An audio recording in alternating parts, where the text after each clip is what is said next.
한 주간 잘 지내셨어요? 네. 아, 이 사주의 여정을 걸어가며 우리 한국 사회, 그리고 우리 자녀들이 살아가는 삶에, 어, 참 많은 변화들이 있었던 것 같습니다. 여전히 우리는 그 변화 가운데 있고요. 한국교회가 한 번도 경험하지 못했던 새로운 경험, 새로운 길을 또 우리는 걸어내고 있는 것 같아요. 그래서, 우리가 하던 대로 하면 되지 않는, 기도하지 않고는 갈 수 없는 겸손하고 하나님을 붙들지 않으면 안 되게 하는 걸음을 우리에게 맞이하게 하시는 것 같습니다.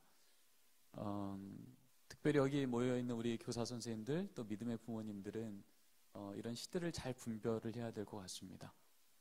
늘 지혜의 영이신 성령님께서 우리에게 그 갈 길을 보여주시기를 위해서 더욱더 기도해야 될 것 같고요.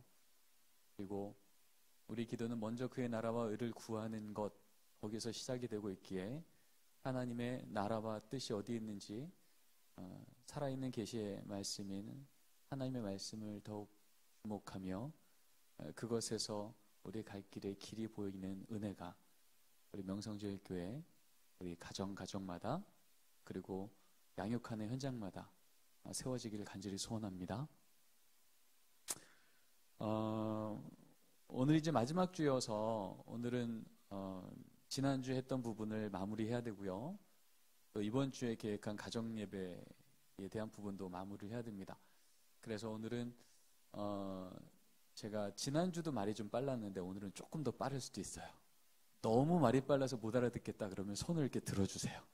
그럼 제가 강의하다가 너무 지나치구나 싶으면 조금 속도를 낮추고 강의를 진행하도록 하겠습니다.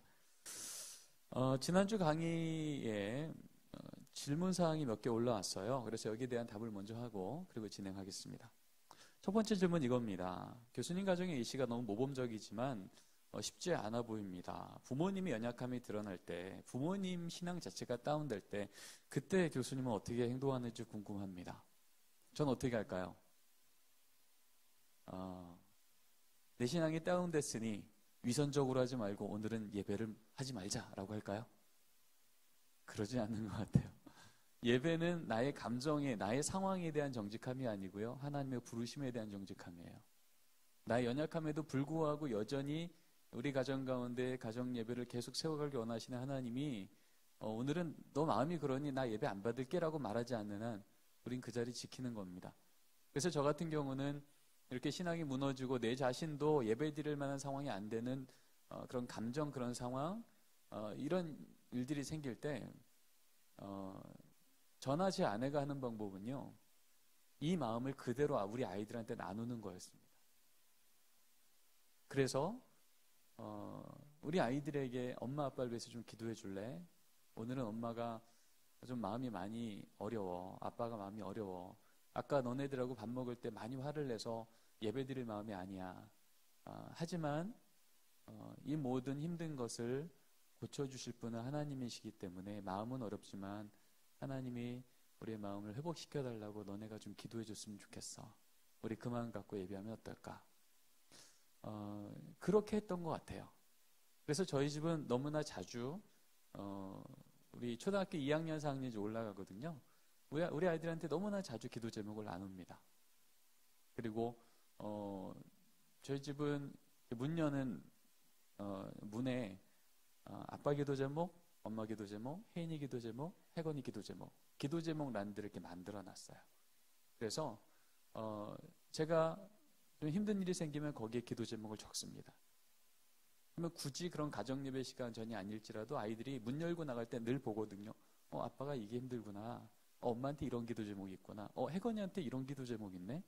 그러면서 가족이 서로 기도를 부탁하고 또 중보를 부탁하고 한 사람이 무너져도 서 있는 세 사람이 붙들어주고 또 다 무너져 있으면 정말 다 같이 하나님 붙들자고 용기 내보고 그래서 항상 부모가 자녀를 이끌어가는 게 아니라 온 가족이 함께 하나님 앞에 설 수 있도록 노력하는 모습을 보였던 것 같습니다. 두 번째 질문은 그거죠. 지금까지 가정 예배를 해본 적이 없는데 갑자기 한다는 게 좀 자신 없습니다. 조금 어렵습니다. 많이들 그러세요. 그거는 어쩔 수가 없는 것 같아요. 과거를 우리가 어떻게 하겠습니까? 그러나 지금 우리에게 알려주심은 이제 우리로 하나님께서 허락하신 작은 하나님의 나라, 공동체, 작은 교회, 이 가정 안에 그 일을 행하시겠다고 하는 하나님의 설계도를 보여주시는 거거든요. 우리는 한 번도 이런 집 져본 적 없어요 라고 설계도가 주어졌는데도 포기하는 것은 지혜롭지 않은 것 같아요. 그럴 땐 어디서부터 시작해야 될까? 그건 오늘 강의 안에 내용이 들어있습니다. 강의를 잘 들으시면 답이 나올 거고요. 그리고 신앙 한부모 가정에서 가정예배 어떻게 해야 될까요? 매우 어렵죠. 저 같은 경우는 어려서부터 우리 부모님이 신앙을 갖고 계신 가정에서 태어나서 저는 가정예배를 늘 드렸고요. 제 아내 같은 경우는요, 심지어 제가 결혼하는 그날까지도 저희 장인어른은 예수님을 주로 고백하지 않은 상황이었어요. 그냥 예수를 고백하지 않은 정도가 아니라 핍박을 했던 가정이었습니다. 그러다 보니까 저희 아내 가정을 통해서 지금 세 번째 질문에 대한 우리가 찾을 길이 좀 보일 것 같아요. 핍박하는 아버지가 계시는 가정 안에 어떻게 나머지 가정이 가정예배를 지켜갈 수 있을까? 이따 가정예배에 관련된 강의할 때 좀 설명을 드리겠지만 핵심만 먼저 말씀드리고 세세한 부분은 좀 뒤에 설명드리자면 그런 것 같아요. 예배라고 하는 형식이 아닐지라도 가족이 모이는 자리 안에서 예배 요소들을 지혜롭게 끌어오면 됩니다. 이따가 가정예배에 대한 얘기를 하겠지만 가정예배에 대한 2000년 가정예배 역사를 기록한 학자들, 목사님들, 또 초대 교회 문헌들 이런 자료를 다 찾아보면 거기에 나와 있는 가정예배 본질이 딱 세 단어가 나와요. 그것이 무엇이냐면 저를 한번 따라해 볼까요? 가족이 모여서 하나님을 기억하고 감사하는 것. 이 세 단어면 돼요. 이게 가정예배 본질입니다. 성경 구절도 그렇게 선언하고 있고요. 또 이런 성경을 근거로 그 시대마다 그 시대에 맞는 형식을 가지고 발전해왔던 가정예배도요. 이 세 단어가 남습니다. 가족이 모여서요. 하나님을 기억하고요. 감사하는 거예요. 이게 가정예배예요. 그러다 보니까 예수 믿지 않은 가족이 있는 상황 안에서도요. 가족은 모이잖아요. 그렇죠? 그리고 우리 안에 어떤 좋은 일이 있었는지 기억은 할 수 있어요. 그런데 그 좋은 일을 우리 예수를 믿는 가족들은요. 하나님께서 이렇게 도와주신 것 같다라는 고백을 할 수 있어요. 그리고 마땅히 그 고백 가운데는 감사가 나오겠죠. 그렇다면 형태는 가정예배 형태가 아닌 것처럼 보이겠지만 본질은 그 안에 가정예배 사건이 일어나고 있는 거예요. 가족이 뭐요? 하나님을 기억하고 감사하는 사건이요. 물론 그 안에 이것이 하나님의 은혜였다, 하나님의 도우심이었다라고 하는 것을 고백하는 사람도 있고 이건 운이지, 우연이지, 그건 재수가 좋아서 그랬지 라고 보는 사람도 있을 수 있어요. 그러나 우리 안에 진리가 이렇게 흘러가기 시작할 때 그 진리는 점차적으로 하나님의 은혜 안에서 마치 에스겔 47장 말씀처럼 그 성전에서 흘러나온 물이 처음에는 발목을, 무릎을, 허리를 나중에 건널 수 없는 강이 되잖아요. 그 하나님의 은혜의 잦아듦이 그 가정의 공동체와 언제 들어오는 통로가 되는 거죠.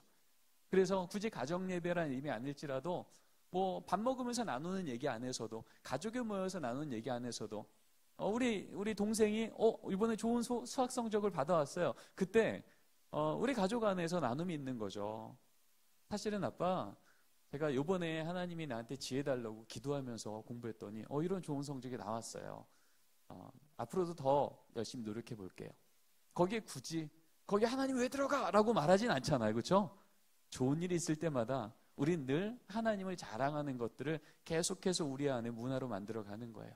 그럴 때 정말 그럴 수도 있겠다 하면서 하나님이 그 마음을 여시고 만나게 하시는 은혜들이 있을 수 있다는 거죠.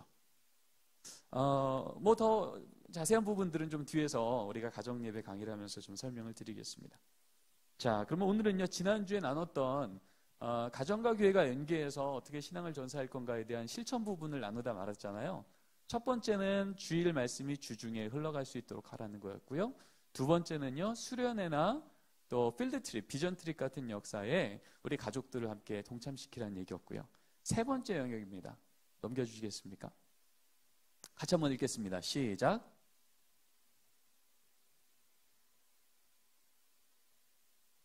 자녀의 생애주기 교육. 우리가 두 번째 시간에 나눴잖아요. 그렇죠? 우리 자녀들은 계절을 따라 성장한다고 말했어요.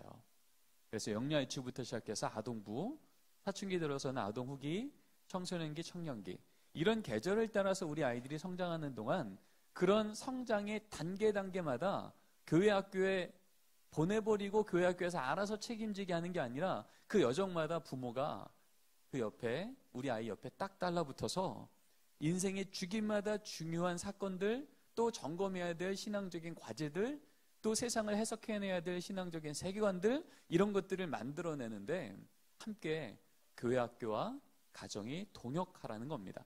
사진 한번 넘겨볼까요? 이 교회는 달라스에 있는 레이크 포인트 처치입니다.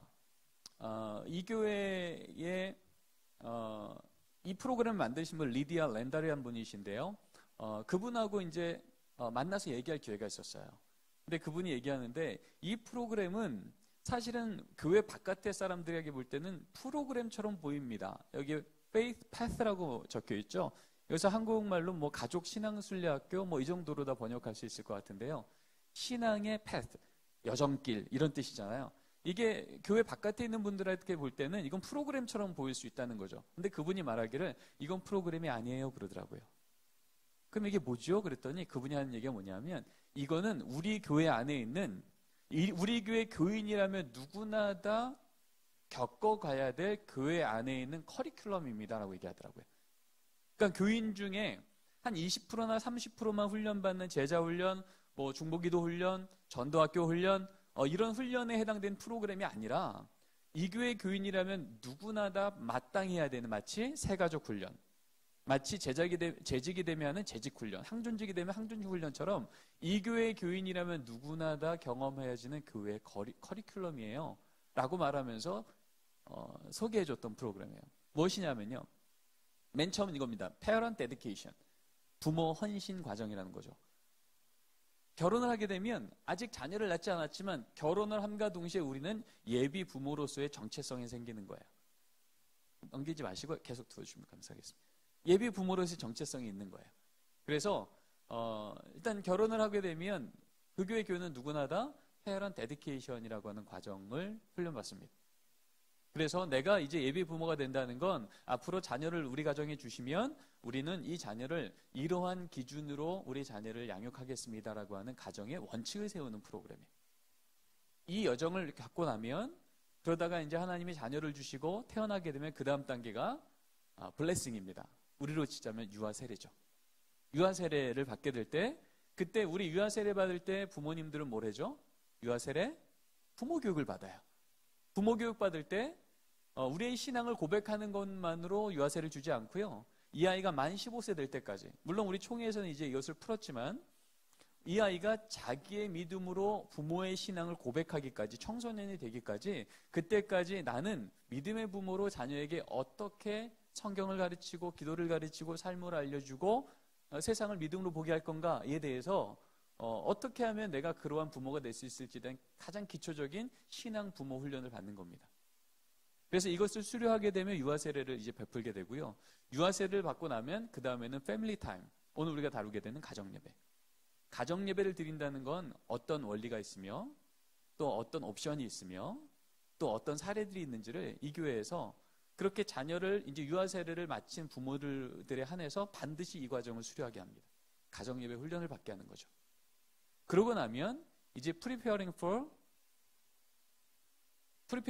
lead your child to Christ. 우리 아이가 이제 본격적인 경쟁 사회가 되어진 초등학교 들어가게 되면 이제 초등학교, 우리로 치면 초등학교 1학년 이제 3월에 막 입학하게 될 아이를 두고 있는 부모는 누구나 다 그해 겨울에 1월이든 2월이든 그 자녀를 둔 부모는 다 교회에서 반드시 무슨 교육을 받아요?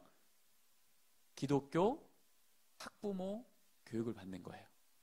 그래서 내 자녀가 초등학교 들어간다는 것 앞에 부모는 이제 이런 초등학교 들어간 아이에게 사회생활은 어떻게 해야 되는지, 그곳에서 학교 안에서 신앙은 어떻게 지켜야 되는지, 그리고 이 아이가 이제 초등학교 들어가서 경험하게 되어질 경쟁이라든지 또 새로운 문화라든지 이런 것 앞에 이 아이는 어떤 기준을 갖고 세상을 대해야 되는지 가르칠 부모 교육을 해나는 겁니다.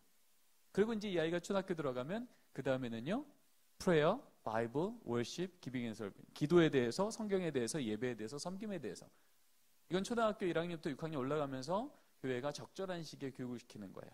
가정 안에서 이 아이에게 어떻게 기도를 가르칠까? 가정 안에서 어떻게 이 아이에게 성경을 가르칠까? 가정 안에서 어떻게 이 아이에게 예배를 가르칠까? 가정 안에서 어떻게 이 아이에게 섬긴다는 것을 가르칠까를 부모 교육을 시키는 거예요. 그럼 부모가, 그 교육받은 부모는 그렇게 또 가정 안에서 이 아이에게 이런 부분을 교육하는 거죠. 그러다 이 아이가 이제 중고등부로 올라갑니다. 그러면 preparing for adolescence. 자녀가 중고등부 올라가기 전에 부모는 먼저 교육받는 거예요. 기도, 청소년, 부모 교실을 받는 거죠. 그래서 내 자녀가 청소년기가 된다는 것 앞에 부모는 뭘 준비해야 되는지. 이 아이가 이제 우리가 저번에 그 두 번째 주차 얘기했잖아요.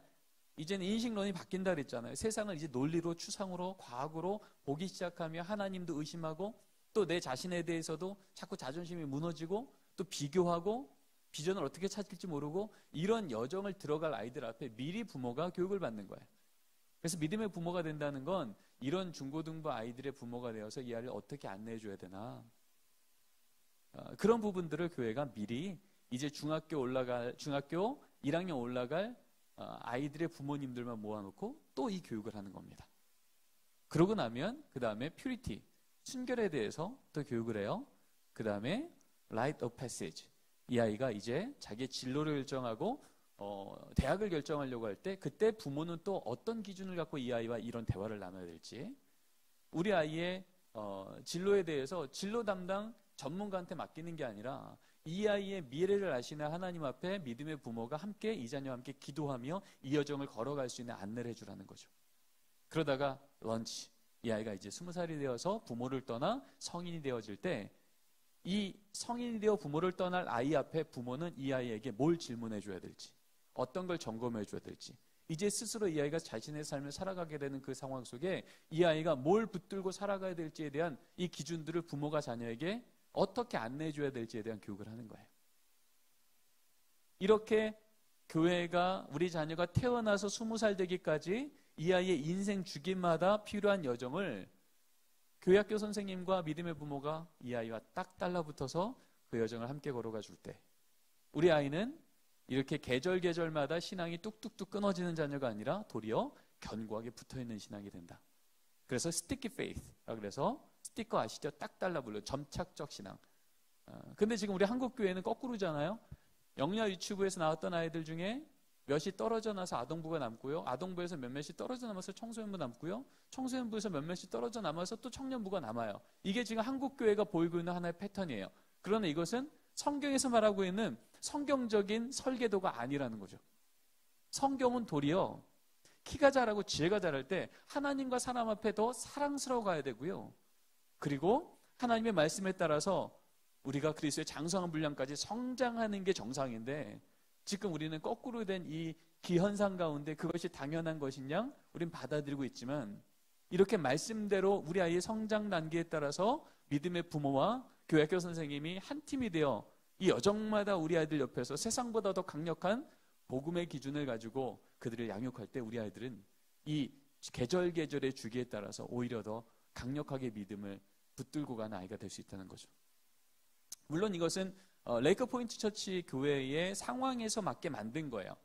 그러나 우리는 여기서 보고 싶은 건 이 프로그램처럼 보이는 이것이 아닌 여기서 말하고 있는 이 원리, 이들이 붙들었던 교육적인 사명, 이것을 이제 우리 명성제일교회는 어떻게 붙들고 우리 아이들을 인생 주기에 따라서 더욱더 하나님께 딱 달라붙는 신앙을 만들까?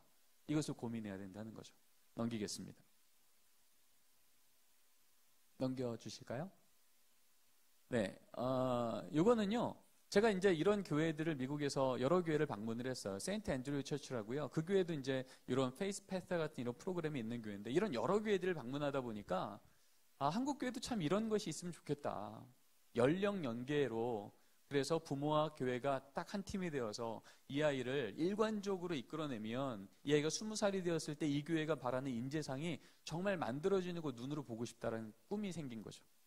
그런 꿈을 갖고 한국에 돌아왔는데 제가 돌아오자마자 충신교회 교육총괄 목사가 됐습니다. 그러면서 이 꿈을 담임 목사님하고 나누기 시작한 거죠. 근데 목사님께서 그러면 한번 우리 좋은 벤치마킹으로 한국형을 만들어 봅시다 그러시더라고요. 그래서 15개 부서 전도사님 목사님들하고 6개월 동안을 연구를 했어요. 그래서 아까 앞에서 보였던 레이커 포인트 처치의 영적 원리를, 교육적 원리를 가지고 그럼 충신교회라고 하는 이 교회에 맞는 모델을 어떻게 만들까라고 해서 만든 게 이 모델이에요.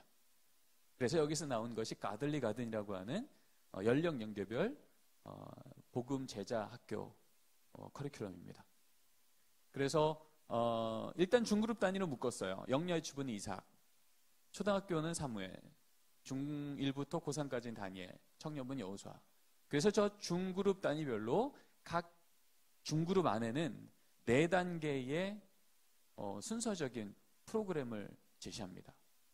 그래서 첫 번째 단계가 예비 단계로서 굿페어런팅. 한마디로 부모 교육 먼저 받지 않으면 부모 교육 받은 자녀들에 한해서만 이 제자 훈련을 입학시킨다는 거였어요. 그래서 부모 교육 받은 자녀들에 한해서 제자 훈련 학교에 신청을 받고요.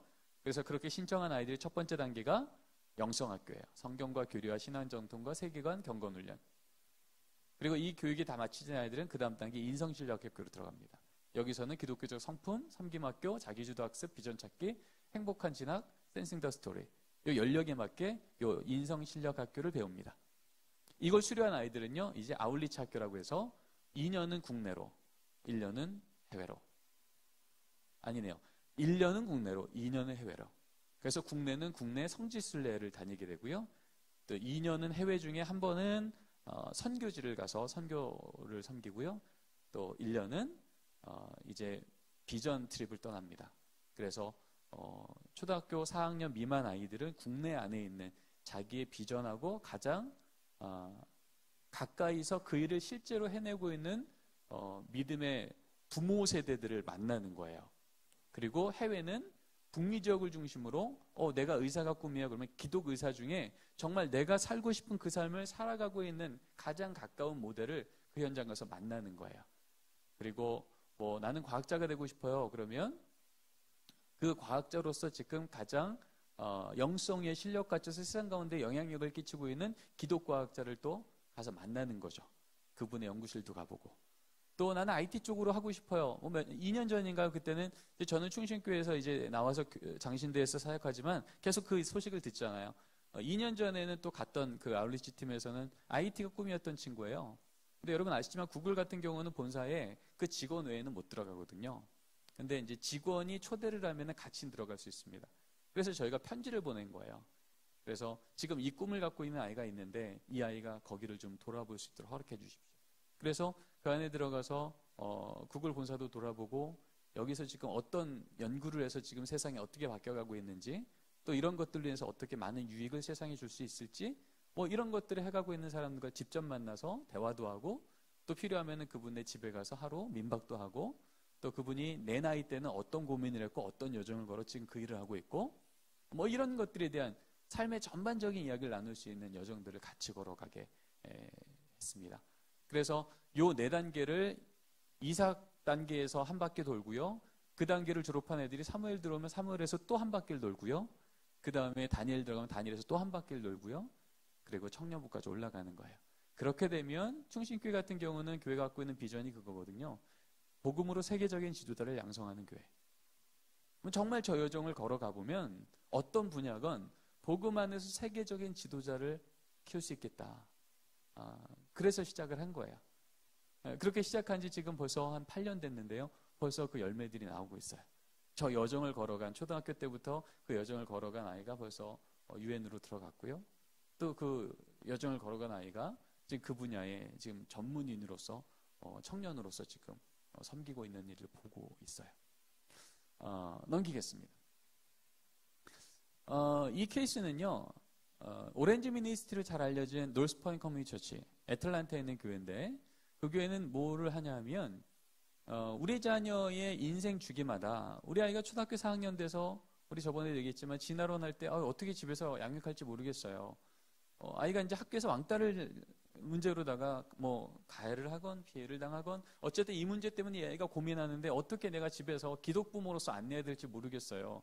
공룡 얘기만 맨날 하는데 어떻게 할지 모르겠어요. 핸드폰 때문에 내가 삶을 제대로 못 살아요. 핸드폰 어떻게 양육해야 될지 모르겠어요. 이럴 때마다 교인들이요, 이 교회에 정기적으로 내가 내 자녀의 신앙교사로서 양육하는데 이게 어렵습니다라는 것을 계속 건의하게 되어 있습니다. 그러면 이 건의사항을 교회는 받겠죠. 받으면 이 교회는요, 어떨 때는 계절에 한 번, 어떨 때는 6개월에 한 번, 그 분야, 그렇게 받아들인 질문 중에 가장 긴급하고 교인 전체들이 갖고 있는 이슈에 해당되는 것들을 우선적으로 선택해서 그 분야의 최고의 강사를 모십니다. 우리 교회가 몸담고 있는 이 교단 안에서 말하고 있는 성경적인 기준, 그다음에 성서적인 기준, 신학적인 기준, 문화적인 기준, 그것에 최고로 잘할 수 있는 강사를 불러서 여러분이 보실 때 맨 왼쪽에 있는 분이 레지 조에너라고 교육총괄 목사님이고요. 오른쪽 계신 분이 그 분야의 전문가고요. 가운데 계신 분이 학부모 대표예요. 그래서 그 질문 갖고 학부모는 질문하고 전문가 대답하고 교육총괄 목사님 또 교회 입장에서 어떻게 양육해야 될 질문하고, 그래서 적어도 우리 교회 교인들의 부모님들이 내 자녀를 집에서 신앙의 부모를 교육할 때 전문가의 도움을 받았을 때 크게 도움받을 수 있는 영역들은요, 교회가 정기적으로 제공을 해주는 거예요. 이러면 도움이 되겠죠. 네. 참고로 제가 제가 협동목사라고 있는 반포교회는 다음 달 3월 둘째 주에요. 지금 이렇게 가정에서 예배를 꼭 드리셔야 됩니다. 또 주일 예배 외에는 또 주중에 이런 액티비티들이 다 제한된 상황에서 그럼 어떻게 가정에서 가정 예배를 드릴 수 있을까? 혹은 가정에서 신앙 주도를 할 수 있을까? 가정에서 우리 아이들의 소그룹 모임을 대체할 수 있을까라는 것을 할 때 어떻게 하면 좋을지 제가 이제 저기 맨 오른쪽 자리에 앉게 되고요. 그 다음에 저 그림의 왼쪽에 담임 목사님이 앉으시고 가운데 학부모 대표가 해서 같이 오픈 포럼을 하기로 했어요. 이런 것들을 가능하면 계절에 한 번 정도 하기로 했거든요. 이런 것들이 또 한국형으로 발전된 모델이 될 수도 있겠습니다. 넘기시죠. 이거 같은 경우는 이 교회에서 노스펀트 교회에서 우리 가정에서 신앙 양육을 우리 부모님들 참여해 주세요라고 하면서 만든 애플리케이션이에요. 이 애플리케이션에 들어가면 거기에 우리 자녀 이름을 넣게 돼 있고 자녀의 생년월일을 넣게 돼 있습니다. 그러면 넣자마자 애플리케이션이 이렇게 뜨는 거죠. 혜인, 제 자녀 이름이 들어가고요. 맨 위에는요, 518주 남았어요. 이게 무슨 얘기일까요? 뭐가 518주 남았다는 얘기일까요? 그렇죠. 우리 자녀가 만 20살 되기까지. 이제 신앙적으로 독립하기까지 이제 518주밖에 안 남았어요. 그리고 맨 밑에 보면 이제 494주 얘가 태어난 주입니다. 넘길까요? 이게 나오고요. 그 다음에 이제 스크롤에서 내리면 뭐가 나오냐면 이번 주에 우리 자녀가 교회 학교에서 들었던 성경 말씀이 간단하게 비디오 클립으로 짤막하게 만들어졌어요. 그러니까 부모가 교회를 다니건 심지어를 교회를 안 다니건 적어도 이 자녀가 이번 주에 교회 가서 어떤 말씀 들었네를 여기만 들어가 보면 짤막한 동영상을 통해서 알게 되는 거예요. 보게 되는 거죠. 그러고 나면 또 넘기겠습니다. 그러고 나면 그 밑에 뭐가 나오냐면 do this. 그 위에 또 침대가 나오죠. 적어도 이 말씀 들은 아이하고요, 오늘 저녁만큼은 침대머리에서 자녀하고 이런 대화를 한번 나눠보세요. 이런 질문 한번 해보세요. 그런 친절한 안내가 있는 겁니다. 이거 할만하겠죠? 네. 그러고 나서 또 스크롤을 내리면 마지막에 이게 뜹니다. You have 518 weeks left. 무슨 뜻이에요? 자녀가 20살 될 때까지 518주 남은 거요. Don't miss it. 놓치지 마세요. 그러니까 매주 내 핸드폰 안에 뜨는 거예요. 이번 주 안 까먹으셨죠? 우리 자녀 이번 주 하나님 말씀을 가정에서 부모와 나누는 거 놓치지 마시라고요. 이게 계속 나한테 도전을 하시는 거예요. 넘기겠습니다. 그리고 네 번째의 영역은 우리 같이 한번 읽어보겠습니다. 시작. 사실 지금까지 한 얘기를 조금 더 공식화하라는 겁니다. 가정에서도 신앙의 교사 되세요라고 말만 하지 말고요. 교회에서 하나의 자리를 만들어주라는 거예요. 넘겨볼까요? 이건 작년 1월 달에 충신교회에서 담임 목사님이 믿음의 부모님들, 우리 교회 학교 나오는 아이들의 부모님들께 보낸 엽서입니다. 담임 목사님 이름으로 각 가정에 엽서 보내는 일은 이게 유일해요. 근데 이 엽서 안에 뭐가 적혀 있냐면 교사 헌신 예배가 이때입니다. 이날입니다. 몇 시입니다. 가정의 신앙교사 되기를 결단하는 부모님들 여러분 역시 이 헌신 예배 때 나오셔서 헌신하셔야 됩니다. 그 초청이에요. 그렇게 되면 작년 같은 경우도 그랬더라고요. 헌신 예배가 되면 이쪽에는 교회학교 선생님들 400분 앉아 계세요. 이쪽에는요, 저 가정에서 신앙의 교사 될래요라고 헌신하시는, 중심 같은 경우는 굿페어런팅이라고 하는 부모 대학이 있다 보니까 그 부모 대학을 수료하면 가정의 신앙 부모로서 공식화가 되거든요. 근데 저는 이 프로그램이 없는 교회들도요, 충분히 가정의 신앙 교사 된다는 기본적인 서약만 하면, 예를 들면 우리 아이 주일학교 예배는 반드시 보내겠습니다. 정기적으로 일주일에 한 번이건 매일이건 가정 예배는 꼭 드리겠습니다. 수련회, 아웃리치, 우리 자녀가 하나님을 만나는 그 현장 꼭 보내도록 노력하겠습니다. 그리고 중요한 결정할 때마다 하나님이 우선되는 믿음의 부모로서 역할 감당하겠습니다. 이런 것들에 쌓인만한 부모라면 누구나 다 이쪽에 가정의 신앙교사로서도 앉을 수 있는 거예요. 그러면 교사 헌신 예배 때 이쪽은 교회학교의 영적 아버인 교회학교 선생님 그룹, 이쪽은 가정의 믿음의 교사인 믿음의 부모님 그룹, 두 그룹이 공식적으로 교회 앞에서 헌신하며 이제 임명을 받는 거예요. 교사 임명을요. 그렇게 되면 넘길까요? 그러면 저 배지를 받는 거예요. 주님, 제가 교사입니다. 그래서 교회학교 선생님들 마땅히 저것을 가슴에 달고 교회학교 선생님 역할을 감당하고요. 믿음의 부모님들은 저 배지를 집으로 가져가서 가장 잘 보이는 냉장고 같은 데 딱 붙여놓는 거예요. 매일 보는 거죠. 그래, 내가 가정의 신앙교사지. 그래, 내가 하나님 앞에 이런 거 헌신했었지. 그래, 가정예배. 그 다음에 항상 하나님 우선으로 두는 중요한 결정에 대한 영적 리더. 그래, 이런 역할을 잘 감당하자. 이것을 잊지 않게 한 리마인더들을 또 주는 겁니다. 넘기겠습니다. 이것은요, 홈포인트 센터라 그래서요, 가정신앙훈련 리소스 센터입니다. 아까 우리 인생주기를 같이 걸어가라는 얘기를 했잖아요. 그렇게 걸어가다 보면 우리 안에 궁금한 게 생기는 거예요. 이 부분 어떻게 가르쳐야 될지 모르겠네. 자녀가 묻는 이 성경 구절 앞에 내가 답을 못하겠네. 이건 너무 해석하기 어려운 질문이야. 이건 앞뒤가 맞지 않는 성경 구절이 있어. 아이가 이것을 따지면서 성경이 말이 안 되잖아라고 말할 때 어떻게 답할지 모르겠어요. 뭐 이런 것들, 내가 신앙의 부모로서 역할 감당할 때 나의 갖고 있는 역량으로 다 감당 못할 부분들요, 저 방에만 들어가면 자료를 얻을 수 있는 거예요. 이제 저거는 이제 레이크 포인트 처치의 이 로비에 들어가면 가장 잘 보이는 구석방인데요. 그 방에 들어가면 그 위에 이런 이름이 적혀 있습니다. Home Point Center Building Strong Families. 가정을 강력한 신앙의 공동체로 만들기 위해서 여기서 좋은 리소스 제공해 줄게요. 이런 얘기잖아요.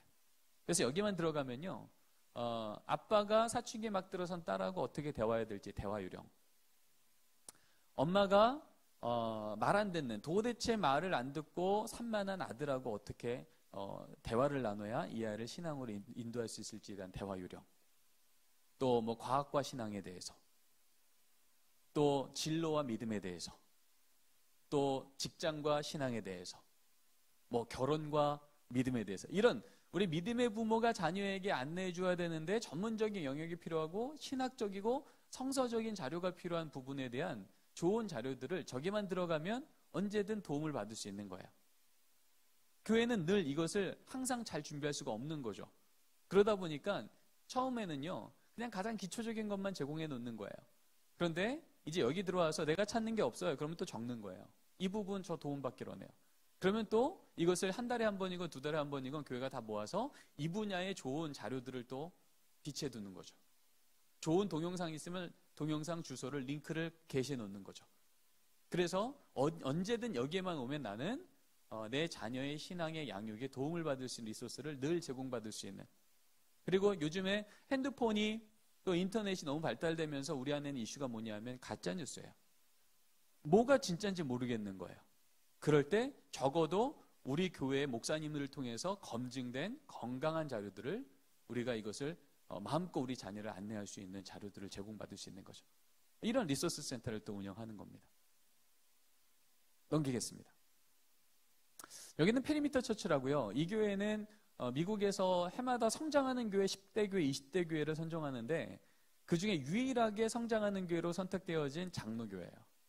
미국은 장로교회가 이렇게 급성장하는 교회가 많지 않은데 이 교회는 유일하게 계속 들어와 있어요. 근데 이 교회 특징이 뭐냐 하면 이 교회는요, 맨 왼쪽에서 보이시는 것처럼 페런 유니버시티를 운영합니다. 부모 대학을 운영해요. 우리가 교사 되려면 교사대학을 나와야 되잖아요. 그렇죠? 여러분들 지금 교사대학 수료하려고 앉아 계시는 거죠? 아닌가요? 예. 그런 부분 있는 것처럼 가정에 교사 되세요로 말만 하는 게 아니라 그런 교사가 되려면 부모대학을 또 운영하는 거예요. 그래서 여기는 두 가지로 나눕니다. 초등학교 5학년, 우리를 치면 이제 초등학교 6학년이죠. 초등학교 6학년 미만의 부모들이 한 번 받아야 되고요. 자녀가 이제 중학교 올라가면 그 이상 청년기까지 한 번은 꼭 받아야 됩니다. 그럴 때 이제 믿음의 부모로서의 역량이 길러진다는 거죠.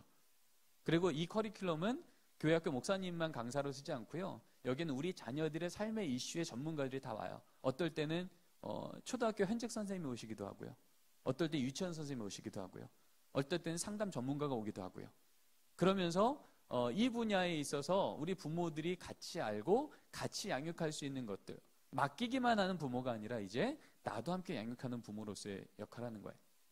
근데 이제 이 프로그램이 왜 중요하냐면 이 프로그램을 진행하다 보니까 이 교회 안에 일어난 변화들이 생겼다는 거예요. 제가 저 교회를 3번 방문했어요.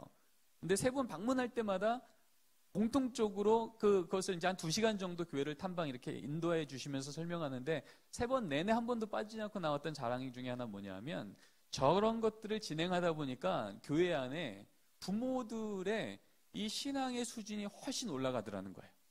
사실은 우리 자녀들 어떻게 잘 기를까 해서 그 자녀를 잘 기르기 위해서 부모 교육을 시켰는데 가장 먼저 생긴 유익은 뭐냐면 부모들의 신앙이 먼저 바뀌더라는 거예요. 그러면서 11조를 너무 잘 내더라는 거죠. 그래갖고 저 교육을 시작하면서 교회의 11조가 너무 많이 늘어나서요. 우리 자녀들을 위해서 투자하고 양육할 수 있는 예산이 넉넉해졌다는 얘기를 전 3번 내내 들었습니다. 그러다 보니까 사실은 이것은 다음 세대를 위한 양육은 결국은 다음 세대만이 아니라 부모 세대와 다음 세대 교회 전체가 하나님께서 새롭게 갱신하시고 부흥하시게 하는 기회가 되는구나 라는 것을 알게 된 거죠. 넘기겠습니다. 여기 왼쪽 사진은 이제 오늘 제가 여러분한테 강의하게 될 강의 내용의 그 배경이 되는 프로그램이에요. 패밀리 워십, 가정예배 학교라고 하는 것을 운영을 합니다. 가정예배 드리세요라는 말만으로는 안 드려지는 거죠. 드리면 어떻게 하지라고 할 때 이 부분을 내가 훈련받아야 될 이 워크숍이 필요한 거예요. 제가 가정예배 학교를 하기 전에 굿페어런팅이라고 하는 부모대학을 충신해서 이제 처음 시작해서 진행하다 보니까 8주에서 10주 정도 훈련을 받거든요. 근데 훈련을 받았는데 1년이 지나서 제가 궁금해진 거예요. 이렇게 8주, 10주 훈련받고 가정부모 교사 된다고 헌신까지 한 부모님들은 과연 집에서 가정예배를 얼마나 지속할까 궁금한 거예요. 그래서 1년 뒤에 설문조사를 했습니다. 전수조사를 했습니다. 그랬더니 15%가 가정예배를 유지하더라고요. 제가 그 결과를 받아들고 너무 낭망이 된 거죠. 아니 그렇게 눈물 흘리고 헌신하고 다짐하고 다 했던 부모님들이 1년 뒤에 15%밖에 안 남아있는 거예요. 그래갖고 제가 이 결과를 읽고 또 담임 목사님 찾아갔어요. 목사님 우리 상황이 이렇습니다. 이제는 강의가 중요한 게 아니라 강의를 들은 뒤에 이제는 워크숍까지 하겠습니다. 그래서 워크숍하는 6주짜리 훈련을 시작한 거예요. 그래서 부모대학을 졸업한 분들에 한해서 가정예배학교 5주짜리 워크숍, 마지막은 1박 2일 아예 캠프. 그래서 텐트 12동을 치고 심지어 거기에서 1박 2일을 먹고 자고 하면서 가정예배를 드려보는 거예요. 그렇게 6주를 하고 나서 또 1년 뒤에 또 설문조사를 했습니다. 그러면 이 워크숍까지 끝난 분들은 또 몇 %나 가정예배를 1년 뒤에 유지하나? 몇 프로 됐을까요? 60%요? 더 높습니다. 몇 프로요? 93%까지 나왔습니다. 1년이 지났는데 93%. 그러니까 거의 대부분 가정은요, 이 워크숍까지 가니까 가정예배 이제 안 흔들리더라는 거예요. 그러면서 제 안에 이제 확신이 생긴 거예요. 아, 그렇구나. 결국은 가정예배라고 하는 것은 이건 다짐과 결단으로 되는 게 아니라 훈련과 삶의 문화가 되는 거구나. 이 여정을 같이 걸어갈 공동체가 필요하고 그 공동체를 양육하는 목회자가 필요하구나. 그래서 이제 가정예배학교를 그때부터 이제 정기적으로 해마다 시작을 해왔어요. 작년에도 했고 올해도 또 할 거예요. 제가 지금 장신대에 소속되어 있지만 가정예배학교만큼은 프로젝트 형태로 제가 지금 매년 6주짜리를 운영하는데 그러면서 점점 이제 입소문이 나는 거죠. 그래서 우리 가정은 이 훈련 받지 않아도 그렇게 가정예배를 매일 드린 가정 안에 어떤 간증들이 쏟아져 나오는지를 그 가정에 속한 교구에서는 계속 듣는 거예요. 그러니까 이거 해야 되는 데가 아니라 우리 가정도 저렇게 되면 좋겠어 라고 하는 이런 꿈들이 생기는 거죠. 그러면서 이제 이것이 교회 전체적인 꼭 6주 훈련을 받지 않아도 교회 전체가 운영하는 뭐 사순절 때 이때만큼 가정 예배를 놓치지 맙시다. 혹은 대림절 때, 혹은 여름 캠프 때, 혹은 가정 그 휴가 여행 때, 뭐 이런 것들을 계속 수시로 진행할 때 거기에 참여하는 가족 숫자들이 늘어나는 것을 보게 되었습니다. 넘길까요? 화면 넘겨주세요. 네, 이거 같은 경우는요, 이제 추석이나 설이 다가오면 또 가정 예배지 나눠주잖아요. 근데 가정 예배지 나눠줬더니 이걸 실제로 하는 가정들이 이렇게 많지 않더라고요. 그래서 제안한 거예요. 그래서 설이든 추석이든 이 2주 전쯤에요, 팝업 강의를 하는 겁니다. 자, 요번에 정말 가정 예배 진짜 드리고 싶은 가정은요, 요게 팝업 강의 할 테니까 오세요. 그러면 여러분 가정의 상황에 맞는 안내들을 좀 친절하게 해드리겠습니다. 그래서 여기에 첫 해 열었더니 200명 오셨어요. 그리고 작년에 열었더니 250명 정도 오셨어요. 적어도 그 가정은 가정 예배 제대로 드릴 거예요. 왜냐하면 2주 전에 와서 미리 교육받으니까. 그러니까 종이 한 장 받아 가기에는 교회는 그 많은 가정의 상황을 다 고려해서 가정 예배지를 만들 수가 없어요. 그건 불가능합니다. 그러다 보니까 교회에서 주는 이 자료는 우리 집에서 작동하지 않아라고 말하지만 우리는 핑계대고 예배를 포기할 수는 없는 거예요. 어떻게 하면 이 예배를 우리 가정에서는 살릴 수 있을까를 이제 한 걸음 내디뎌야 되는 거죠. 그것에 대한 친절한 안내를 교회가 저렇게 한 발 앞서서 한번 해주면 진짜 그렇게 가정 예배를 드릴 수 있는 가정들이 조금 더 늘어나겠다라는 거죠. 넘기겠습니다. 이거 같은 경우는요, 뭐 모든 교회가 이렇게 할 수는 없을 것 같지만 좋은 시도 중에 하나 정도 되는 것 같아요. 반포교회 같은 경우는 우리 교구를요, 기존에는 지역 기반의 교구만 있었어요. 근데 그렇게 하다 보니까 주중에 이 교구 모임에 나오는 구역원들의 모임에 연령대가 주로 50대부터 시작되더라고요. 30, 40대는 주중에 못 모이는 거예요. 구역 모임을요. 그런데 이 지역별 교구는 그대로 두고 혹시나 내 자녀의 연령에 따라서 요 연령대 아이들, 유치부에 있는 아이들, 아동부에 있는 아이들, 중고등부 아이들에게 신앙의 부모로서 가정에서 어떤 역할을 해야 되며 어떤 기도 제목을 가져야 되며 이런 것들을 좀 교회로부터 도움받기를 원하는 부모님들은 자녀 연령별 교구를 만들 터이니 선택하실 수 있어요 라고 2트랙을 제공한 거예요. 그랬더니 어떤 일이 생겼냐 하면 30대 초반 교구도 생겼고요. 30대 중반, 왜요? 영아부 부모, 유치부 부모, 아동부 부모, 중고등부 부모. 여기에서 그전에는 주중에 모임에 전혀 나오지 않았던 이 30, 40대가 이제는 교구 모임에 나오기 시작하는 거예요. 그리고 그들이 원하는 시간에 그들이 원하는 장소에서 매우 친절하게 대신 교구 목사님이 그 자리를 찾아가는 거죠. 그러면서 그 교구들을 시작했더니 일어난 가장 큰 변화는요, 고3 부모님 교구요. 거의 100% 출석이었습니다. 안 빠지시더라고요. 사실 고3 부모님들이 주중에 교구 모임 거의 안 나왔거든요. 근데 저 자리를 딱 만들어 놓고 고3 자녀의 인생 가운데 믿음의 부모가 된다는 거 어떤 역할을 해야 되는지 이 부분들을 계속해서 도전하고 알려주고 인도했더니 고3 부모님 이 교구가 엄청 활성화가 됐고요. 이렇게 해서 고3을 지냈던 아이들이 대학부에 예전에 많이 떨어져 나갔거든요. 근데 벌써 2년밖에 안 됐지만 아이들이 거의 정착을 하고 있어요. 이건 놀라운 변화입니다. 근데 이런 부분도 우리가 시도할 수 있는, 교회가 움직여서 우리 부모님들이 자녀의 신앙에 영적 교사로서 역할을 계속 감당할 수 있는 그런 역할을 하는 거죠. 만약에 중고등부 우리 아이들의 부모님들이 이렇게 모여서 우리 아이들 어떻게 신앙으로 기를까를 고민하고 실천하고 응답한다면 우리 중고등부 사역에 큰 힘이 날 수 있겠죠. 네. 이런 부분들을 우리한테 시도한 좋은 사례가 될 수 있다는 겁니다. 전제는 이것은 교회별로 상황이 다 틀리게 이것은 또 명성제일교회는 또 어떤 하나님께서 상황을 만들어 가실까 또 기도하면서 찾아가셔야 될 것 같습니다. 넘기겠습니다. 이제 가정예배에 대한 강의를 해야 되는데요. 우리 한 3분만 쉴까요? 딱 3분만 쉬고 바로 시작하도록 하겠습니다. 수고하셨습니다.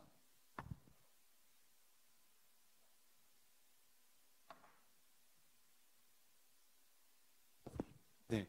인터넷으로도 이제 이 강의가 올라오고 있는데 아마 강의안이 없으시면 굉장히 힘드셨을 거예요. 2주차, 3주차 강의안을 바깥에다 배치해 놨으니 가져가 주시면 감사하겠습니다.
자, 30초 뒤에 시작하겠습니다. 30초 뒤에 시작하도록 하겠습니다.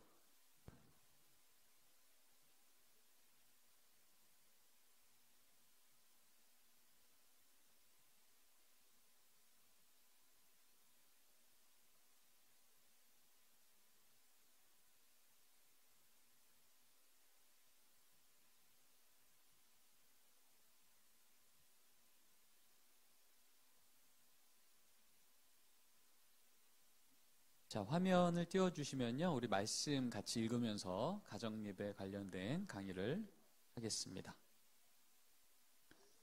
자, 우리 같이 말씀 읽겠습니다. 그가 처음으로 시작. 그가 처음으로 제단을 쌓은 곳이라. 그가 거기서 여호와의 이름을 불렀더라. 아브라함의 일행 롯도 양과 소와 장막이 있으므로. 가정예배에 관련된 대표적인 구절입니다. 하나님이 아브라함을 부르시고요. 지금 가나안 땅 도착도 하기 전이에요. 그런데 어찌된 일인지 믿음 때문에 친족 버리고 직장 버리고 다 버리고 지금 가나안 땅 가고 있는 이 두 가정을 하나님이 대조적으로 표현하십니다. 한 가정은 여호와의 이름을 부르는 제단이 있는 가정이고요. 한 가정은요, 마음으로는 여전히 저 가나안 땅, 하나님이 부르신 저 땅에서 우린 더 잘 살 거야. 내가 살던 저 메소포타미아 땅, 저 갈대 우르보다 하나님 더 큰 영광으로 우리를 인도하실 거라고 머리로 믿고 있지만 정작 그 집안 안에는 양과 소와 장막만 있대요. 뭐가 없다는 얘기입니까? 제단은 없다는 얘기예요. 왜 그랬을까요? 궁금하지 않으세요? 족장시대 때 땅을 버렸다는 거, 친족을 버렸다는 거 인생 걸었다는 얘기거든요. 그러고 지금 가는 길인데 왜 롯의 가정에는 여호와의 이름을 부르는 제단이 없었을까? 저는 이것을 놓고 많이 묵상을 해봤습니다. 근데 제가 이 묵상과 또 성경에 대한 주석과 그 당시 고대 근동의 이 배경에 대한 자료들을 종합해서 연구한 결과 제 안에 일어난 제가 찾은 답은 이거예요.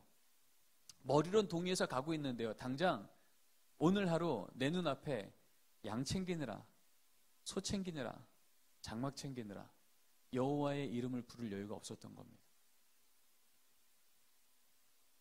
우리가 마치 그렇지 않습니까? 머리론 동의해요. 예수 믿고 하나님 말씀 따라 사는 게 맞아요. 그러고 살아요. 근데 문제는 당장 오늘 우리의 직장 챙기고 학업 챙기고 우리의 삶을 챙기느라 여호와의 이름을 부를 여유가 없는 거예요. 믿음의 조상 아브라함, 이를 통해서 믿음의 세대를 세우시겠다고 부르신 그 아브라함 그 첫 세대부터 그들 가운데 찾아오는 실존적인 도전은 바로 이거라는 겁니다. 머리론 동의하는데 정작 내 삶 속에 오늘 하루 여호와의 이름을 부를 여유가 없는 가정, 이게 우리가 사는 삶이라는 거예요. 바로 그때 성경은요, 이 얘기를 하자마자 바로 나온 얘기 뭐냐 하면 우리가 잘 알고 있는 소돔과 고모라 땅 얘기가 나옵니다. 복처럼 보이는 소와 양과 장막을 챙기느라, 복처럼 보이는 저기 보니 사람도 많고 직장도 많고 저기 들어가면 내가 있는 이 소, 양, 장막 들고 들어가면 살만하겠네 라고 여겼던 롯은 복조차 들어갔다가 망할도성으로 살게 됐고요. 복이신 하나님을 마음에 모시고 가는 걸음마다 여호와의 이름을 부르는 제단을 쌓았던 아브라함 가정은요, 여러분 아시죠? 아브라함 가정이 가나안 땅 들어가자마자 그 땅이 어땠어요? 기름진 땅이었어요? 기근이 있었어요? 기근이 있었다고요. 그러니까 세상 사람들이 볼 때는 아브라함은 어리석은 선택을 한 거고요. 롯은요, 지혜로운 선택한 거예요. 근데 하나님께서 이 롯이 눈에 보이는 대로 소돔 땅 들어갈 때 하나님은 아브라함한테 이 언약을 합니다. 내가 눈을 들어 동서남북을 바라보라. 내가 밟는 땅마다 복의 땅이 되리라. 그리고 이 롯이 소돔 땅 들어갈 때 성경이 이렇게 말합니다. 롯이 눈을 들어보니 소돔 땅에 애굽 땅 같았고 여호와의 동산 같았더라. 그러니까 아무리 머리로 하나님 내 삶을 하나님이 인도하실 거 믿어요라고 당장 지금 나는 하나님의 뜻 따라 걸어가는 것처럼 보이지만 정작 오늘 하루 우리 가정 가운데 세상 것 쫓느라 세상 것 챙기느라 여호와의 이름을 잊어버렸던 그 삶에는요, 세상 사람들이 보는 눈하고 똑같이 보더라는 거예요. 애굽 땅 같네, 여호와의 동산 같네, 저렇게 사람도 많고 돈도 많고 재산도 많고, 그래 이거 들고 가면 진짜 복 받는 삶 살겠네 라고 생각하더라는 거죠. 근데 하나님께서 바로 이 사건을 통해서 우리에게 분명히 알게 하시는 것은 진짜 하나님의 부름받아 내가 너와 내 자녀가 그레이트 네이션 큰 민족을 이루며 이 땅 가운데 번영과 하나님께 영광을 돌리는 그 인생이 되는 그 방법은 세상이 보이는 복처럼 보이는 것 쫓아 들어가는 것이 아닌 복이신 하나님을 늘 그 가정 가운데 기억하는 것. 거기에서 복은 이미 시작한다는 거죠. 가나안 땅 들어가서 복을 받은 게 아니라 복이신 하나님하고 동행하니 거기부터 복은 받은 거예요. 복처럼 보이는 소돔과 고모라 땅 들어가서 그 복들을 내가 취해야 복이 되는 게 아니라 그것을 다 취할지라도 하나님을 잃어버린 소돔 땅이요. 마치 선악과를 범해버린 에덴 동산처럼. 여전히 실과는 많은데 에덴 동산 선악과를 범하니 거기 있는 걸 다 상실하잖아요. 똑같은 하나님의 영적 원리가 여기에도 선언이 되는 거예요. 이게 우리 가정에게도 그대로 선언이 되는 거예요. 이렇게 지금 가나안 땅에 하나님께서 아브라함 믿음의 조상을 그 땅에 도착도 하기 전에 하나님이 얼마나 중요했던지 이것을 우리에게 알게 하신 겁니다. 하나님의 은혜가 롯 가정에는 좀 적고 아브라함 가정에 많아서 구별된 게 아니었고요. 동일한 은혜 앞에 그들의 무엇을 우선순위에 두었냐 이 문제가 하나님 앞에서는 너무나 중요한 문제가 되더라는 거죠. 그런 의미에서 가정 예배가 뭘까라고 할 때 아까도 얘기했죠. 우리 세 단어 기억하기로 했습니다. 기억나십니까? 가족, 기억, 감사예요. 가족이 모여 하나님을 기억하고 감사하는 것, 이게 가정 예배 정의입니다. 이게 초대교회 때부터 있었던 초대교회 교부들의 문헌, 종교개혁 때, 청교도 시대 때, 18, 19세기 대봉주의 운동 때, 그리고 한국 선교 초기 때 가정 예배가 강조되는 자리마다 이건 놓치지 마세요라고 말했던 핵심적인 단어는 이 세 단어였습니다. 다시 한번 읽어볼까요? 가정 예배란 시작. 네, 가족이 함께 하나님을 기억하고 감사하는 것. 여러분 이 기준으로 한번 봅시다. 아브라함과 롯의 가정을 기록한 창세기 13장을 한번 보자고요. 지금 아브라함 가정 가운데 가족이 모였어요. 하나님을 기억했어요. 감사했어요. 그랬더니 이것은 가정 예배가 된 거예요. 그런데 지금 이 롯 가정에는요, 여러 가지가 많았어요. 세상 사람들이 볼 때 넉넉한 가정이었어요. 그러나 거기에는 가족이 모였으나 하나님을 기억하지 않았어요. 그러니 당연히 하나님에 대한 감사도 없었죠. 물론 그 마음속에 하나님에 대한 바램은 있었을 거예요. 그러나 바램과 기억은 다른 겁니다. 하나님을 기억할 때 그 하나님이 일하신 것에 대한 감사가 나오고 이 감사가 예배가 될 때 하나님을 주인으로 삼는 그 가정 공동체를 세상에 흔들 수 없는 하나님의 일하심이 드러나는 현장 되게 한다는 거죠. 자, 그런 의미에서 그러면 가정 예배를 우리 집에 드린다는 게 뭘까라고 할 때 오늘 시간이 적기 때문에 핵심만 좀 전하도록 하겠습니다. 자, 한번 화면 띄워주실까요? 우리 오해를 좀 풀기로 합니다. 첫 번째 오해인데요. 같이 한번 읽겠습니다. 시작. 그럴까요? 아닐까요? 분위기상 아니죠? 아니에요. 자꾸 가정 예배 드리세요 그러면요, 주일 오전 예배 미니어처로 하세요.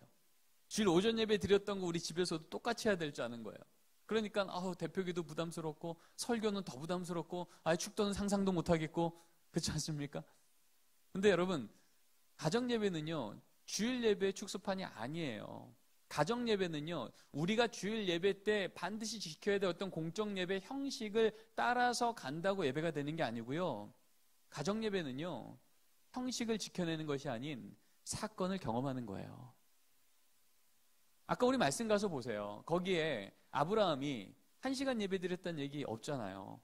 안 떠들고 조용히 들었다는 얘기 없잖아요. 뭐 가운 입고 예배 드렸다는 얘기 없다고요. 대신 거기에는 사건만 적혀 있어요. 가족이 모여 하나님을 기억하고 감사했다고요. 그러니 그것은 가정 예배가 된 거예요. 하나님이 그것을 귀하게 보시고 소돔과 고모라 땅과 가나안 땅을 구별하는 그 기준이 이 가정 가운데 세워지게 한 거라고요. 저희 집은요 가정 예배 드릴 때 저희 아이가 이제 11살이어서 이제 11년째 저희는 가정 예배를 매일 드립니다. 제 기억에 하루도 빠진 적이 없었던 것 같아요. 그럴 때 그렇게 매일 하루도 안 빠지고 가정 예배를 드려왔으니 우리 아이들이 이제 한 10년쯤 지난 지금은 가정 예배 드리자 그러면 아이들이 네 아버지 이제 예배 드릴까요? 어디서 드릴까요? 누가 말씀 읽을까요? 이렇게 대답할까요? 아닐까요? 전혀 그렇지 않습니다. 늘 신실해요. 지금 10년째 변하잖아요. 예배만 드리려고 그러면요, 그 멀쩡했던 아이가요 머리가 아프다 그러고 오늘 피곤하다 그러고 오늘은 내가 할 수 없는 상황이라 그러고 늘 절실득해요. 그리고 예배 드릴 때마다 참 신실하게 늘 이렇게 삐딱하게 앉아서요. 이게 잘 앉을 수 있거든요. 늘 삐딱하게 앉아서 제가 유치원밖에 안 다니는 애들이 머리에 이렇게 손 얹고 이러고 있으면서 여러분 그럴 때마다 제가 아이한테 지적하고 너 왜 그러니? 너 몇 번째인데 이러니? 넌 진짜 안 되겠구나. 이런 얘기를 하면 예배가 될까요? 안 될까요? 안 돼요. 예배 안 돼요. 그러나 저는 이제 이렇게 가정 예배가 무엇인지를 이제 공부하게 되고 알게 되고 이런 은혜를 주셔서 이제 이런 부분들을 제가 이 삶 속에 적용하려고 하다 보니까 제 마음은 그렇지 않은데 어떻게든 이 아이가 이렇게 예배를 제대로 안 드리는 모습도 그냥 받아줘야 되는 상황이 된 거죠. 그럴 때마다 저는 제 마음에 의심의 영이 충만해지는 거예요. 얘가 말씀을 들었을까? 예배 아닌 것 같은데? 그럴 때마다 아이한테 물어요. 그러면 제 눈에 보인 건 집중 못하고 떠든 아이밖에 안 보였거든요. 그런데 이 아이 입에서 나오는 믿음의 고백은 놀라운 거예요. 아빠 나 다 들었다니까? 오늘 얘기해서 그거잖아. 다윗이 골리앗 앞에 섰을 때 골리앗 한 번 봤는데 하나님 6번 봤다고. 나도 그럴 거야. 힘들면 하나님 6번 볼 거야. 됐지? 저한테 그래요.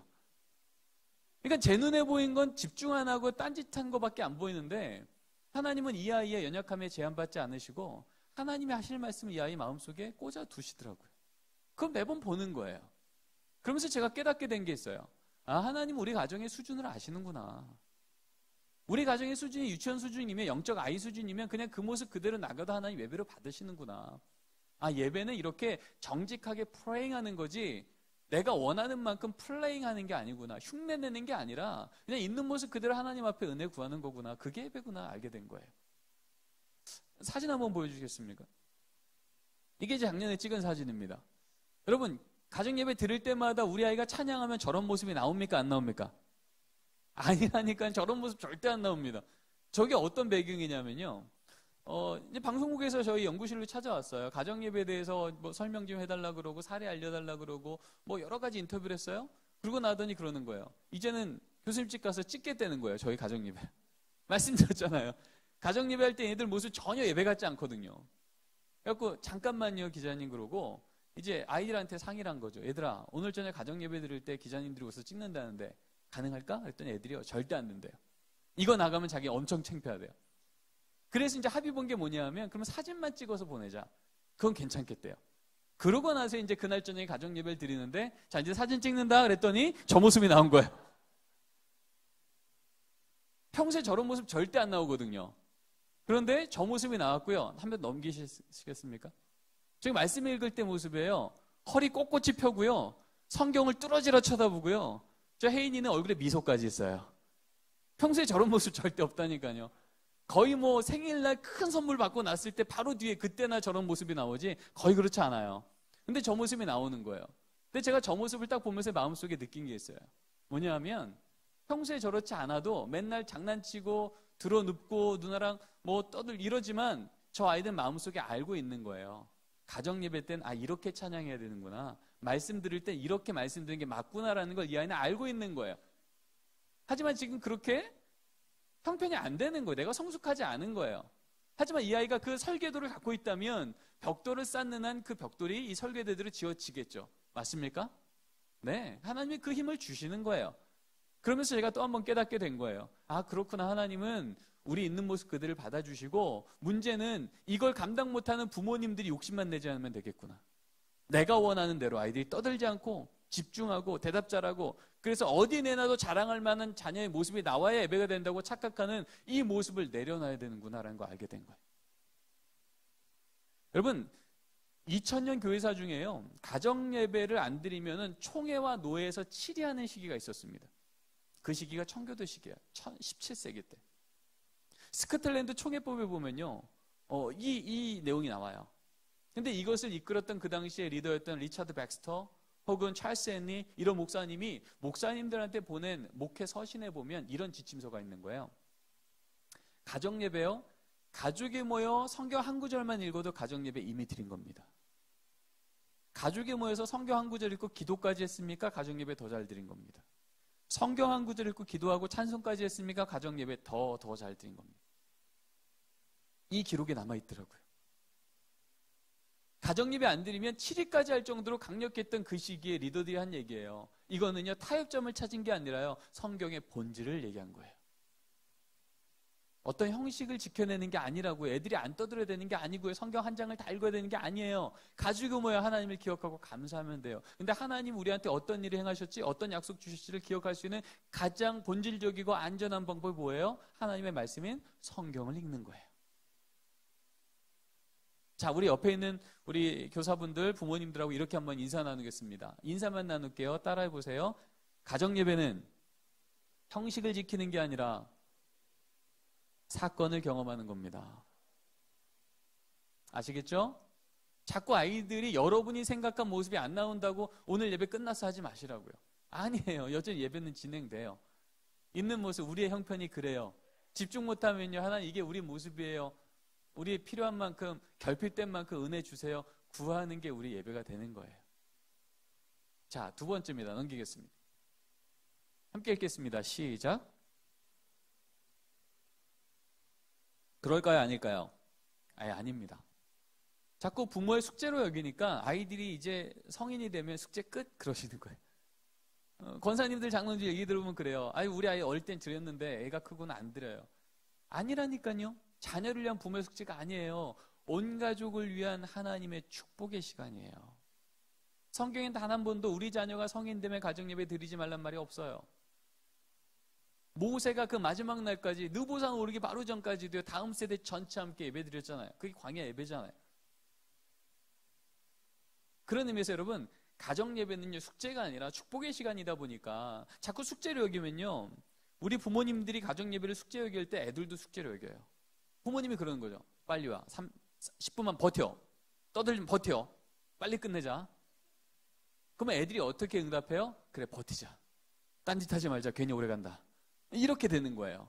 그럴 때 이 모습의 가정예배를 하나님이 기뻐하실까요? 아니죠. 하나님 기뻐하지 않으세요? 하나님 중심을 보시잖아요. 그렇게 억지로 안 하면 혼날 것 같고 하면은 뭔가 더 축복받을 것 같은, 마치 예배를 하나의 보상이나 거래로 알게 하는 이 예배는 하나님 기뻐하지 않으신다고요. 그래서 가정예배를 숙제로 여기니까 가정예배를 마치 가족 모임으로 여기세요. 아버지가 하고 싶은 얘기를 이 시간 털어서 하는 거예요. 엄마가 하고 싶었던 얘기를 이 시간을 통해서 하는 거예요. 그럴 때 이런 일이 일어나는 거죠. 데살로니가전서 5장 16절에 항상 기뻐하라. 찾아서 아버지가 있습니다. 항상 기뻐하라. 아들아, 항상 기뻐. 너 얼굴 펴. 항상 기뻐하라잖아. 그러면 이때 이 아들이 무슨 생각할까요? 경건한 주의 말씀 앞에 순종해야지 이런 마음이 들까요? 절대 아니죠. 그리고 기도하는데 어머니가 또 그러는 겁니다. 하나님, 이 중학교 들어간 우리 딸 사춘기 들어선 거 분명한데 예전처럼 말 잘 듣는 딸로 좀 바꿔주시고, 이번 겨울방학 공부 열심히 해서 3월달에 들어가면 성적 10등만 올라가게 해주시고. 여러분, 이렇게 기도하면 이 딸이 무슨 생각할까요? 간절한 경건한 기도입니까? 잔소리입니까? 말할 것도 이건 잔소리예요. 기도가 아니라고. 혹시 이것을 경건한 기도로 듣고 삶이 변한 아이가 있다면 저를 좀 알려주세요. 연구할 필요가 있는 아이입니다. 이건요, 가족 모임이라고요. 아빠가 하고 싶은 얘기 하고요, 엄마가 하고 싶은 얘기 하는 거예요. 이것은 예배가 아닙니다. 왜요? 예배는요, 하나님을 기억하고 감사하는 게 예배예요. 그러면 적어도 이 시간이 가족 모임이 아니라 가정 예배라면 우리 가정의 진짜 가장 되시는 누구만 말씀하시는 시간이에요? 하나님만 말씀하시는 거예요. 그 시간에는요, 아빠도 아들이고요, 엄마도 딸이에요. 내가 하고 싶은 얘기하는 게 아니라 하나님의 음성을 듣는 시간이라고요. 그렇게 되면 항상 기뻐하라 말씀 읽고 나서도 바뀌는 거예요. 항상 기뻐하라고 하면요, 그러는 거죠. 아버지가, 아들아, 항상 기뻐하라는 말씀을 듣고 나니 네가 건강한 것만으로도 기뻐하지 않았던 내가 돌아본다. 네가 믿음 지키는 것만으로도 기뻐하지 않았던 내가 부끄럽구나. 그래, 내가 기뻐할 수 있도록 노력해 볼게. 넌 좀 어떠니 요즘에? 그러면 이 아들이 무슨 생각할까요? 고수인데. 그럴 것 같으세요? 아니잖아요. 진심으로 아버지가 말씀 앞에서 하나님이 내게 주신 음성으로 듣고 나면 이 아들은요, 고수인데가 아니라 아빠도 변하네? 안 변할 것 같던 아버지가 말씀 앞에서 변하네? 이거 괜찮네. 우리 집 소망이 있네. 이렇게 되는 거예요. 말씀을 읽는다는 게 뭔지를 알게 되는 거예요. 어머니가 또 기도합니다. 하나님, 오늘도 우리 집에는 또 절망할 일이 또 생겼습니다. 상황이 더 안 좋습니다. 그러나 이런 상황을 아시는 하나님께서 항상 기뻐하라 말씀하시니 이런 어둠의 상황이 도리어 하나님을 찬양할 간증으로 바뀌기까지 주께서 이 언약 지킬 것을 믿고 이 입술 위에 함부로 말하지 않게 파수꾼 세워주시고 이 마음 가운데 흔들리지 않을 수 있는 믿음의 견고함을 제게도 주십시오. 이렇게 기도하는 엄마의 기도를 들으면 이 딸이 무슨 생각할까요? 이쯤이면 엄마도 좀 흔들려야 되는데, 엄마도 좀 낭망해야 되는데, 도대체 엄마 안에 뭐가 있길래 저렇게 견고할까? 여기 믿음의 거인이 앉아있네. 나도 우리 엄마처럼 저렇게 흔들리지 않는 인생 살고 싶다. 나도 저렇게 흔들리지 않게 하는 저 하나님 알고 싶다. 그 기도를 통해서 이 아이가 경건함을 배우지 않겠습니까? 기도가 무엇인지에 대한 질문이 생기지 않겠냐고요.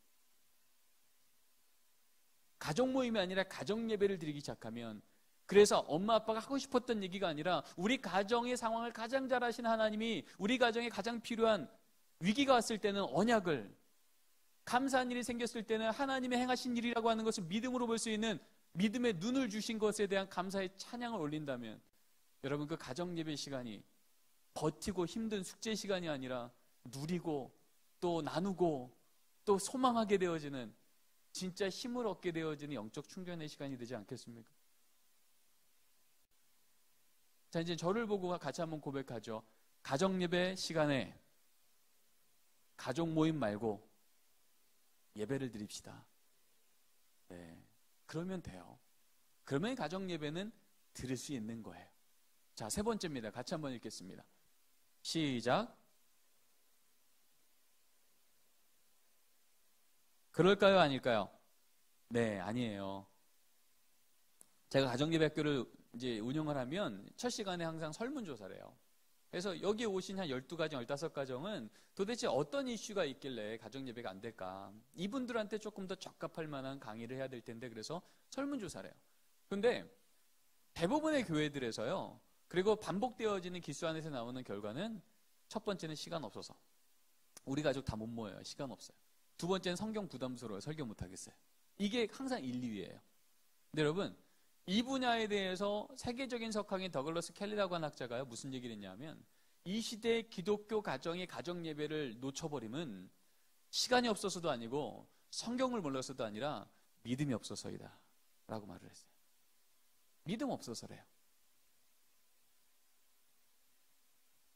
저희 집이요, 8시 반에 늘 가정 예배 드리거든요. 그러면 8시 반에 가정 예배를 드리면 8시 반에 제가 일주일 중에 가정 예배 시간에 집에 들어갈 수 있는 날을 생각해 보니까 거의 일주일에 한 2번 정도 가능해요. 5일은 제가 그 시간에 집에 없어요. 강의를 하건 회의를 하건 출장을 가건. 그래서 제가 그 시간 못 들어간다고요. 그러면 제가 가정 예배 시간에 못 들어가는 그날은, 일주일에 닷새는, 그럼 가정 예배 못 드릴까요? 드릴 수 있을까요? 드릴 수 있어요. 그러니까 지금 11년째 드려왔죠. 어떻게 드릴 수 있을까요? 적어도 우리 아이들 8시 반에 말씀 읽고 기도할 때 그 옆엔 누가 있어요?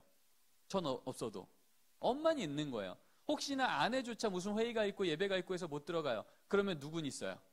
외할머니는 와 계세요. 네, 그렇죠? 어떻게든 아이 둘이 밥해 먹고 이불 깔고 자진 않아요. 그 옆에 누군 계시다고요. 적어도 그 가정 가운데 믿음의 부모 세대가 한 명만 살아있어도 가정 예배는 가능한 겁니다. 그리고 제가 가정 예배를 못 드리는 그날, 못 들어오는 그날은요, 밥 먹을 때 이미 제 아내가 애들한테 얘기합니다. 얘들아, 오늘 저녁은 아빠가 명성제일교회 가서 말씀 전하느라고 못 오셔. 그러면 가정 예배 드릴 때 반드시 우리 아이는요, 혜인이건 학원이건 절 위해서 기도합니다. 예배 끝나기 전에. 하나님, 아빠가 이 시간에 명성제일교회 가서 말씀 전한대요. 하나님 마음 잘 전하게 하시고요, 올 때 안전하게 해주세요. 이 30초도 안 되는 기도를 해요. 그러면 이 기도가 들려지는 순간 제가 없는 그 자리는 아빠의 부재입니까? 아니면 예배 가운데에 온 가족이 아빠를 기억하며 영적으로 응원하며 믿음 안에서 한 가족으로 더 견고하게 되는 시간입니까? 부재예요? 견고함이에요? 견고함이에요. 설령 그 자리에 없는 아버지가 예수를 믿지 않은 아버지일 수도 있어요. 그렇죠? 그럴 때 그 아버지의 믿음을 위해서, 삶을 위해서, 하나님께서 은혜 주실 위해서 기도하는 그 기도는, 우리 집은 부모님이 다 예수 안 믿어서 참 힘들어 라고 말하는 가정이 되겠습니까? 아니면 그 예배 시간을 통해서 다시 한번 소망을 품게 되고 하나님의 일하심을 기대하게 되겠습니까? 전자입니까? 후자입니까? 후자죠. 제 아내 가정이 그랬어요. 제 아내 가정이 제가 결혼할 때에도 저희 장인어른 예수를 주로 고백 안 했다고요. 지금은 물론 예수를 주로 고백하고 가정 예배도 참여하시지만 그러다 몇 년 전에 이제 하늘나라 가셨지만 제 아내 같은 경우 이제 그런 삶의 간증들이 많더라고요. 그래서 그 가정 예배 드리는 시간에 아버지가 안 오시면 더 간절히 그 시간에 가족이 모여 아버지의 하나님께서 예수를 믿게 해달라고 간절히 기도를 했고요. 또 그 시간에 아버지가 들어와 계시면 예배 드리는 걸 너무 힘들어하시고 핍박하시고 하셨기 때문에 뭐 여러 가지 방법을 썼더라고. 어떨 때 뭐 007 작전으로 해서 집 앞에 있는 개척교회 가서 거기서 뭐 친구 만나러 간다 그러고 뭐 받으러 간다 그러고 다 나가서 거기서 만나는 거예요. 그래서 개척교회 그 지하방에 모여서 가정 예배 드리고 또 시간대 다르게 해서 또 다 들어와서 또 일상을 살고 그렇게 살기도 하고 뭐 이건 너무나 많은 사례가 있어요. 그리고 아까 얘기한 것처럼 그냥 일상을 통해서 자꾸 하나님 자랑을 하는 거죠. 아빠 요번에 나 좋은 일 있었는데 사실 내가 금식 기도를 며칠 했는데 하나님 응답해 주셨어요 라고 하는 걸 이제 아버지 들으라고 자꾸 밥 먹는 시간에 하는 거죠. 그러면서 믿음의 고백도 되어지고 그래서 하나님을 증거하고 자랑하게 되고 그리고 수시로 아버지 저 아버지의 건강에 있어 기도하고 있어요. 고백하게 하고 그 아버지가 예수를 믿지 않고 믿은 건 상관없이 계속 이러한 나눔들이 가정 가운데 있을 때 가족이 모여 하나님을 기억하고 감사하는 일 그것이 형태로는 가정 예배가 아닐지 몰라도 하나님은 그것을 예배로 받아주시는 은혜가 그 가운데 있더라는 거죠. 그러다 결국은 제가 고백한 것처럼 우리 장인어른께서 주를 고백하고 세례 받으시고 가정 예배 잘 참석하시다가 마지막 날 돌아가시는 그날 저녁까지 예배 드리시다가 하늘나라 가셨거든요. 이런 여지들이 있다는 거죠. 또 어떨 때는요, 제가 이제 우리 가족이 모두 같이 어떤 지방 집회나 뭐 가족 모임이나 하고 올 때는 8시 반에 집에 없잖아요. 그러면요, 운전하다가요, 차 안에서 나누는 거예요. 제가 혜인이한테 먼저 묻습니다. 혜인아, 너 오늘 하루를 돌아보자. 하나님한테 뭐가 감사해?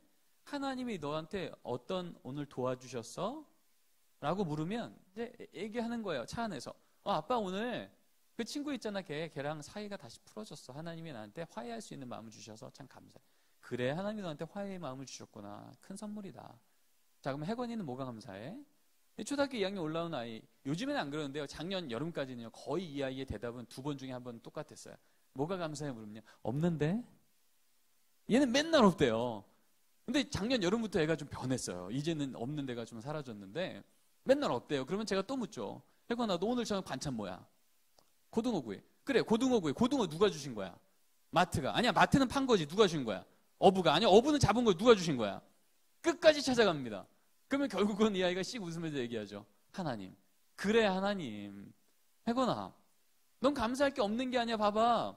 네가 알지도 못할 그때 너한테 오늘도 건강과 지혜를 주시려고 알지 못할 그때 그 깊은 곳에 고등어 알을 까게 하시고 자라게 하시고 잡히게 하시고 요리하게 하시고 그래서 네 입에 쏙 들어가게 하셨네. 그래, 오늘 너는 하나님의 은혜 조각을 먹은 거지. 야, 하나님 멋지지 않니? 그러면 얘가 씩 웃습니다. 근데 이런 게 자주 했으니까 이제 이 아이가 아는 거죠. 여러분, 이 아이가 그러면 평소에 이게 음식을 먹을 때마다 그런 생각이 날까요? 안 날까요? 나는 거예요. 뭘 해줘도 옆집은 엄마는 그랬다는데 왜 우리 집은 그러면서 뭘 해줘도 불만 있는 이 아이와 어려서부터 반찬 하나를 봐도 은혜의 조각이라고 고백하면 먹는 아이와 여러분 이제 학교가 시작되면 백투스쿨 되면 우리 믿음의 부모님들이 집에서 많이 기도하지 않습니까? 하나님 이 아이 좋은 믿음의 친구들 만나게 해주세요. 좋은 만남의 축복 주세요. 좋은 선생님 허락해 주세요. 이런 기도하지 않아요? 이것을 이 아이가 가정예배를 통해서 늘 들으면요. 어떤 일이 일어나냐 하면 이 아이가 개학날 학교 갔다 오면서 고백하는 거야. 아빠, 하나님이 기도 응답해 주셨어. 나한테 좋은 친구 만나게 해주셨네. 좋은 선생님 만나게 해주셨어. 이 아이에게는요. 친구를 만나도 학교 선생님을 만나도 모두 기도의 결과인 거예요. 기도의 열매인 거예요. 그러니까 이 아이가 만나는 모든 권위자들은 우연히 나한테 있는 일이 아니라 하나님이 내게 주신 선물이라고요. 학교의 선생님, 교회 학교 선생님, 교회 학교 전도사님, 교회 학교 목사님. 그러니까 이 아이가 어려서부터 뭘 하건 하나님의 은혜요. 내가 만난 이 권위자들에 대한 감사와 하나님이 기억할 수 있도록 이렇게 자라는 이 아이와 매일 고백하며 가정 예배를 드린 아이와 뭘 해줘도 불만 있고 내가 생각한 거 안 되면은 이건 하나님도 엄마도 아빠도 다 나한테는 날 미워하는 대상으로 오해하는 아이와 여러분, 그 인생을 대하는 태도가 전혀 다르다고요. 4차 산업혁명이 일어나면서 우리 안에 점점 더 주목되고 있는 것. 제가 오늘 오전에도 논문 심사하고 갔거든요. 그 논문의 제목이 그거였어요. 인간성에 대한 연구예요. 4차 산업혁명이 기술혁명이 일어나면서 점점 더 우리 안에 주목되는 건 그런 기술들로 대체할 수 없는 인간의 본질이 뭐냐는 거예요. 그런 기술들로 대체할 수 없는 그 인간의 본질의 자리를 우리가 찾아갈 때 기계에 끌려가지 않고 기계를 다스리는 자가 된다는 거죠. 창세기 1장 28절 말씀이 그대로 우리 안에 일어날 수 있는 그 원리를 찾아가는 거예요. 바로 이때 진짜 중요한 이 아이에게 있어서의 우리 다음 세대 역량은 뭐냐 하면 이것은 바로 인성입니다. 함께 할 수 있는 힘이에요. 사람을 배려할 줄 알고, 사람을 주목할 줄 알고, 사람을 귀하게 볼 줄 알고, 바로 이런 것들이 진짜 이 4차 산업혁명에 우리 아이들이 경쟁력 가질 수 있는 힘들인데, 이런 것을 어디서 배우겠냐고요? 학원에서요? 학교에서요? 게임에서요? 인터넷에서요? 아니요. 그런 데서는 그런 것들을 더 상실케 만드는 경우가 많습니다. 그래서 4차 산업혁명이 들어오면 들어올수록 더 우리에게 희망은 교회예요. 믿음의 공동체라고요. 주의 말씀 가운데 진짜 사람을 귀히 여길 줄 알고, 사람을 주목할 줄 알고, 사람이 무엇을 추구하고 살아야 되니 가치에 대한 부분들을 우리에게 알려주고 보여주고 인도해주는 공동체요. 그리고 그런 공동체로 살아간 믿음의 가정이요. 이게 진짜 소망인 거예요. 인문학에선 답을 찾지 못해요. 그러니 지금 4차 산업혁명을 얘기하면 기계공학, 기계철학에서, 공학철학에서 계속 답을 찾지만 사실 거기서는 답을 못 찾거든요. 근데 우리는 그것에 답을 갖고 계신 하나님을 우린 따라가며 그것을 우리에게 알려주시는 계시를 가지고 그거를 따라가는 거예요. 여러분, 이런 차원에서 가정예배가 우리에게 축복의 시간입니까? 숙제의 시간입니까? 이건 축복의 시간이에요. 세상 어디서도 받을 수 없고 누릴 수 없고 빚어질 수 없는 진짜 하나님의 형상을 닮은 사람이 만들어지는 자리, 가족이 모여 하나님을 기억하고 감사하며 내 삶은 오늘도 은혜 받은 자의 삶이라는 고백이 공동체 가운데 일어날 때, 여러분, 이 공동체가 그들에게 있어서 인정할 만한, 신뢰할 만한, 의지할 만한 공동체가 되면, 그 부모가 되면, 그 가족이 되면, 그 가족 공동체에서 고백하는 그들의 비전, 그들의 이야기, 그들의 가치 기준은 그들의 삶에 그대로 전수되는 거예요.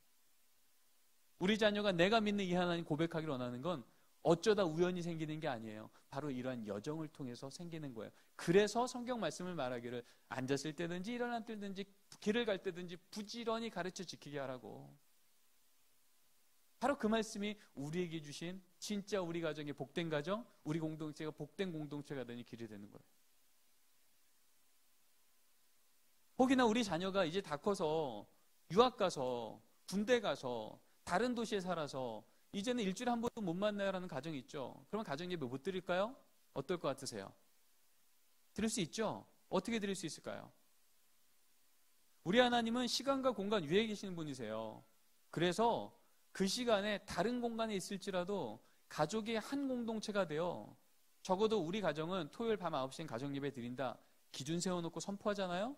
그러면 그 자녀가 저기 미국에 유학 가 있건 군대 가 있건 아니면 직장 때문에 다른 도시에 가 있건 적어도 그 시간을 기억하여 가족의 이름으로 가정 예배에 동참할 수 있는 거예요. 금요일쯤 엄마나 아빠가 문자 주는 거죠. 아들아, 내일 저녁 9시에 가정 예배 알지? 내일도 너를 위해서 기도할 텐데 뭘 위해서 기도해 줄까? 기도 제목이 뭐야? 요즘에 뭐가 힘드니? 뭐가 바람이니? 그러면 이 아들은 부모님께 요즘에 이게 기도 제목이에요. 이걸 제가 준비하고 있어요. 하나님께서 지혜 주시길 원하고 만남의 축복 주시길 원해요. 그러면 이 기도 제목을 받은 부모가 얘기하겠죠. 아들아, 내일 밤 9시에 우린 이걸 놓고 기도할 거야. 하나님의 주되심을 고백할 거야. 너도 그 시간 지켜서 단 5분이라도 함께 기도하자. 그래서 그 아들이 장소는 다르지만 그 시간에 동일한 하나님께 같은 가족의 이름으로 예배를 드린다면 하나님이 이 예배를 외면하실까요? 받아주실까요? 받아주시죠. 저는 청년사역을 16년 했습니다. 16년 청년사역하면서 제가 보았던 공통점 중에 하나는 뭐냐면요, 심지어 신앙을 떠나버린 청년인데도요, 지속적으로 부모가 그 자녀에게 하나님은 아직도 널 붙들고 계셔. 너의 위기 가운데 더 크게 붙들어 주셔. 하나님은 널 여전히 사랑하시고 네가 잠깐 하나님을 외면하지만 하나님은 널 외면하지 않아 라고 하는 지속적이고 안정된 이 외침을 하는 부모가 살아있는 청년들은요, 오히려 삶의 위기가 오면 그때 하나님을 다시 찾더라고요. 위기가 그를 무너지게 하는 게 아니라 오히려 위기가 하나님을 회복하는 길이 되게 하고, 적어도 그 믿음의 부모가 포기만 않으면 하나님은 그를 포기하지 않으면 이 아이가 알게 하더라고요. 그래서 오히려 자녀가 믿음을 떠난 자녀일수록, 그래서 부모의 삶의 영향력으로 멀리 떠난 자녀일수록 도리어 이제 우리가 더 의지할 건 하나님밖에 없는 거예요. 그래서 그 아들에게, 그 딸에게 계속해서 문자 주고 연락받고, 그리고 또 어떨 때는요, 부모만 자녀한테 기도 제목을 받는 게 아니에요. 실제로 이번 한 주간 아버님이 많이 편찮으셨으면 어머님이 그렇게 연락하는 거예요. 아들아, 딸아, 이번 주에는 아버지가 많이 안 좋으셨어. 내일 가정예배 시간에 우리 같이 기도하자. 아버지 이걸 놓고 기도하자. 그러면 이제는 부모만 자녀 위해서 기도하지 않고요, 이제 다른 지역에 살고 있는 우리 청년 자녀들이 부모를 위해서 기도합니다. 이 안에서 가정도 회복이 되고 또 믿음도 회복이 되고 또 하나님이 아니건 설명할 수 없는 기적 같은 일들을 주께서 여정마다 부어주실 때 그 가정 가운데는요, 하나님 때문에 생기는 그들의 간증들이 생기는 거예요. 그럴 때 이들에게 있어서 우리 가정은 크리스찬 가정이야 라고 하는 건 종교의 문제가 아니라 이것은 삶의 고백의 문제가 되는 거예요. 이렇게 청년 때 하나님이 살아계심을 경험하잖아요. 그러면 이제부터는요, 하나님을 세상 가운데 이제는 자랑할 수 있는 근거들이 생기는 거예요. 그리고 꿈을 꾸는 거죠. 나도 이제 가정을 갖게 되면 가정 예배 드리는 가정을 갖고, 나도 가정을 갖게 되면 우리 부모님 같은 믿음의 부모가 되기를 원한다고. 세상이 흔들 수 없고 오히려 세상보다 큰 믿음의 거인으로 보여준 그 부모의 가정이 우리 가정이 된 게, 하나님 믿는 가정이라는 게 이렇게 행복하다는 고백들이 나오게 되는 거라고요. 여러분, 그런 의미에서 가정 예배는요, 시간 없고 성경 몰라서가 아니에요. 가정 예배 믿음 없어서이고, 이것은요, 내가 다시 한번 하나님만 붙들면 언제 어디서건 가족이 모여 하나님을 기억하고 감사하는 이 사건만 일어나는 일, 그러면 우리 가정은 하나님께서 붙들어 주신 가정이 되는 겁니다. 자, 우리 저랑 같이 한번 고백해 볼까요? 가정 예배는 믿음 없어서 못 드릴 때가 많습니다. 이 말을 거꾸로 뒤집으면 뭐예요? 다시 한번 하나님 의지하면 가정 예배는 늘 세워질 수 있다는 겁니다. 자, 우리 1번부터 한번 읽어볼까요? 시작. 2번입니다. 시작. 3번입니다. 시작.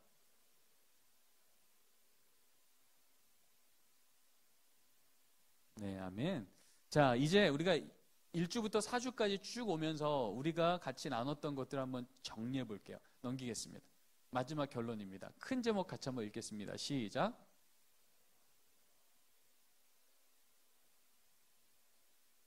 네, 우리가 4주 동안 나눴던 얘기의 핵심이 이거예요. 결국은 신앙 전수라고 하는 것은 하나님께서 본질적으로 세대 간 신앙 전수를 명하셨어요. 세대별 신앙 전수가 아니라고요. 세대 간이에요. 믿음의 부모 세대가 먼저 말씀 맡은 자인 우리가 우리 다음 세대에게 하나님께서 가진 꿈을 이제 우리의 섬김을 통해서 현실화되게, 간증되게 섬기는 그 걸음을 걸어내는 거예요. 그래서 이것을 위해서 가정과 교회, 하나님께서 이 땅에 세우신 신적 기관, 하나님이 직접 세운 두 기관이 있잖아요. 하나는 교회고 하나는 가정이에요. 구약 성경에 아담과 하와를 통해서 가정이란 신앙 공동체를 세웠고요. 또 신약 성경의 사도행전 2장에 교회라는 신앙 공동체를 통해서 또 세우셨어요. 이 두 공동체가 연합하여 이제 다음 세대에게 신앙을 전수하는 이 일을 이제 우리가 온전히 해보자는 거죠. 그럴 때 일어날 사건들입니다. 여러분이 왼쪽 읽으면 제가 오른쪽 읽겠습니다. 시작. 교회 학교 위탁에서 부모 세대가 책임으로, 그 다음이요, 부서실에서 교회와 가정의 삶의 현장으로, 세 번째요, 주일 1시간에서 전일 신앙교육으로, 그 다음이요, 보내는 부모에서 말씀 전달자, 제자 영역자로, 마지막이요, 과제를 주는 교회에서 역량을 길러주는 교회로.